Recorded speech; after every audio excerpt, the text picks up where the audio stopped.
भंडारा जिल्ह्याच्या वैनगंगा नदीवर असलेला आंभोरा केबल ब्रिज आणि गोसेखुर्द धरण आता थोडक्यात वाचलंय। वैनगंगा नदीच्या पुरामध्ये एक 100 टन वजनाची क्रेन वाहून गेली। कोरंबीजवळ नवीन पुलाच्या बांधकामासाठी ही क्रेन आणली होती, मात्र आंभोरा ब्रिजपासून काही अंतरावर ही क्रेन अडवली आणि त्यामुळे मोठा अनर्थ टळला। जर ही क्रेन ब्रिजला किंवा गोसेखुर्द धरणाला धडकली असती तर ब्रिजचं नुकसान झालं असतं, तसंच गोसेखुर्द धरणाचं सुद्धा मोठं नुकसान झालं असतं।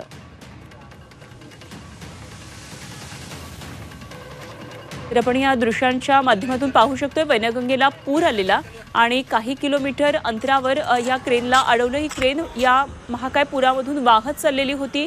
एवढी जड खरं तर क्रेन, मात्र पूर इतका मोठा होता की क्रेन सुद्धा पुराच्या पाण्यामध्ये वाहताना आपण पाहतोय।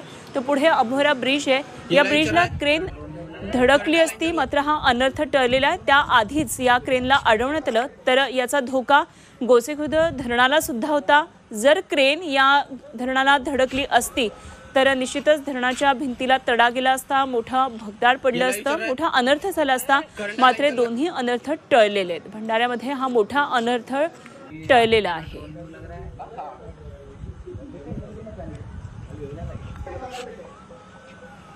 तर भंडाऱ्यामधून आपण ही दृश्य पाहतोय। सध्या वैनगंगा नदी दुथडी भरून वाहतीये। गेल्या काही दिवसांमध्ये सातत्याने या भागामध्ये पाऊस पडतोय, त्यामुळे वैनगंगा नदीला मोठा पूर आलेला आणि या पुराच्या पाण्यामध्ये 100 टन वजनाची एक क्रेन वाहून जात होती। कोरंबीजवळ नवीन पुलाच्या बांधकामासाठी ही खरं तर क्रेन आणली होती, मात्र आंभोरा ब्रिजपासून काही अंतरावर ही क्रेन अडवली पुराच्या पाण्यात वाहून जात असताना। त्यामुळे मोठा अनर्थ टळला, अथवा ही क्रेन ब्रिजला धडकली असती आणि त्याचप्रमाणे गोसेखुर्द धरणाला सुद्धा ही क्रेन धडकली असती, मात्र हे सर्व नुकसान टळलेलं आहे।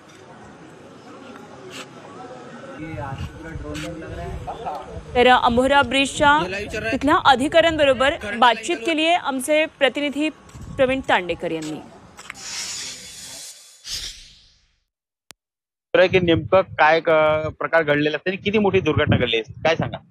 इथे आंबोरा पुलावरला जर ती क्रेन 100 टनाची आहे, जर ती धडकली असती तर हा सस्पेन्शन केबल स्टे ब्रिज आहे, तर इथे खूप मोठी दुर्घटना घडली असती। जरी इथून पुढे गेली असती तरी गोसेखुर्दला खूप मोठा त्याच्या गेटला धडकली असती आणि धरण कोलॅप्स व्हायची शक्यता होती।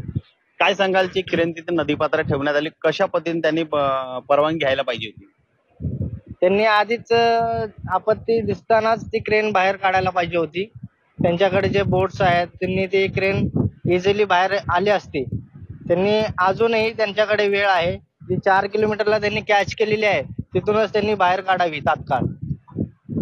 नक्कीच ती क्रेन जर आंभोरा ब्रिजला धडकली असती तर संपूर्ण ब्रिज हा कोलॅप्स झालेला असता, त्यामुळे मोठा अनर्थ टळलेला आहे। मात्र अजूनही ती जी क्रेन आहे ते नदी पात्रामध्येच कॅच करून ठेवलेली आहे, त्यामुळे ती क्रेन कुठेतरी प्रशासनाने हटवावी आणि स्वामी समर्थ कंपनी आहे ज्यांनी त्यांच्यामुळे ही दुर्घटना घडलेली असती, त्यांच्यामुळे 132 केव्हीचं वायर सुद्धा तुटलेलं आहे आणि शासनाचं नुकसान झालेलं आहे। त्या कंपनीवर शासनाने कारवाई करावी अशी मागणी आता होऊ लागलेली आहे। प्रवीण तांडेकर, जी 24 तास, भंडारा।